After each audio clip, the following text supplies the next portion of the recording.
Dans la presse, c'est avec Hélène Frade, bien sûr. Bonjour Hélène. Bonjour Damien. Avec notamment, dans la presse ce matin, le nouveau refus de l'ambassadeur américain à Paris de se présenter à une convocation hier du ministère français des Affaires étrangères. Le torchon brûle entre le Quai d'Orsay et l'ambassadeur américain à Paris. Et les Échos annoncent, Damien, que le ministre des Affaires étrangères français, Jean-Noël Barrot, demande à ce que Charles Kushner, c'est le nom de cet ambassadeur, ne puisse plus accéder directement aux membres du gouvernement français. L'ambassadeur américain devait s'expliquer au Quai d'Orsay sur ses commentaires au sujet de la mort du militant d'extrême droite Quentin Derenque, qu'il a attribué, je le cite, à l'extrémisme violent de gauche, des propos considérés comme une nouvelle manifestation d'ingérence après ses critiques au mois d'août dernier sur l'absence d'action suffisante, je le cite toujours, d'Emmanuel Macron dans la lutte contre l'antisémitisme. Dans un portrait publié avant la convocation de Charles Kushner, l'Express décrit cet ambassadeur, le père du gendre de Donald Trump, Jared Kushner, comme un repris de justice par Trump en 2020. Un milliardaire qui s'est enorgueilli de tout ignorer de la diplomatie lors de son audition devant le Sénat américain. D'après l'Express, son emploi du temps révèle que Charles Kushner ne veut échanger en réalité qu'avec ceux qui, comme lui, considèrent que la solution israélo-palestinienne de deux États à deux États n'est qu'une illusion. La diplomatie américaine qui fait aussi beaucoup de vagues en Belgique. Convoqué lui aussi la semaine dernière pour avoir tenté d'interférer dans une enquête sur 3 religieux juifs soupçonné d'avoir pratiqué des circoncisions illégales. L'ambassadeur Bill White est accusé par le Premier ministre belge Bart De Wever de vouloir, je le cite, semer le désordre. Le soir, le quotidien belge se demande si d'autres étapes seront encore franchies dans cette crise diplomatique, si l'ambassadeur américain pourrait être renvoyé à Washington.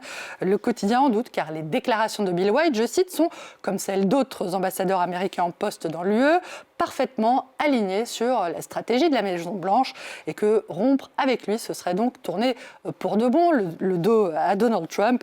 Un scénario jugé peu probable, surtout dans un pays qui accueille le siège de l'OTAN.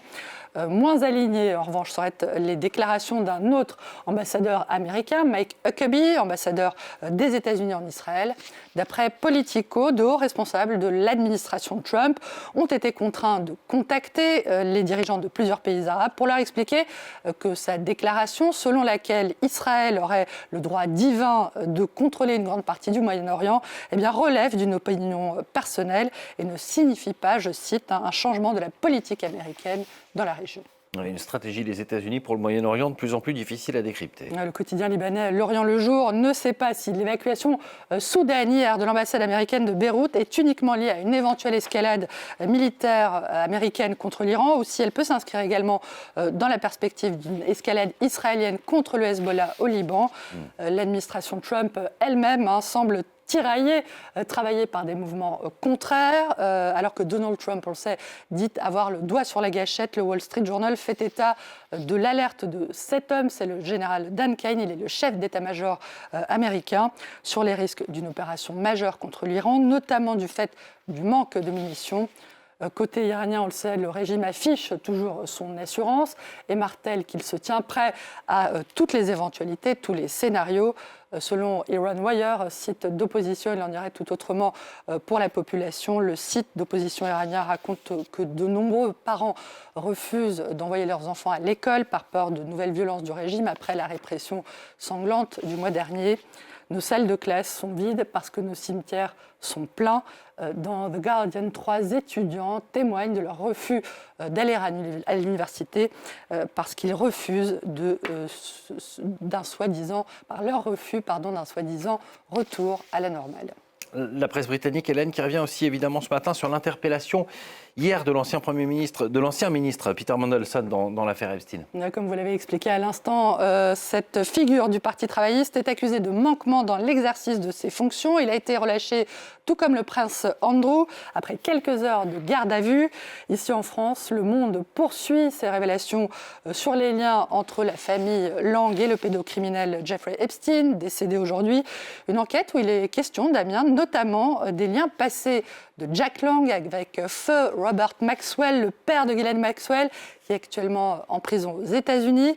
Enquête également du site d'info Mediapart sur les liens d'Epstein, toujours avec la banquière arienne de Rothschild. Après avoir nié dans un premier temps tout contact avec le pédocriminel, la présidente du groupe suisse Edmond de Rothschild a dû reconnaître que des relations plus personnelles, je la cite, s'étaient établies au fil du temps. Allez, on termine cette revue de presse, Hélène, avec une découverte scientifique étonnante concernant nos yeux. Et oui, le New York Times raconte que les scientifiques qui s'interrogent depuis la nuit des temps ou presque sur l'évolution de l'œil chez les vertébrés, eh bien, que 2 nouvelles études suggèrent une origine effectivement surprenante. Nos ancêtres invertébrés, il y a quelques 560 millions d'années, étaient des cyclopes, pourvus donc d'un œil unique au sommet de leur tête, qui se serait ensuite divisé en 2. En ce temps-là, on ne disait pas, n'est-ce pas Damien, ouvrez l'œil, mais le bon. Et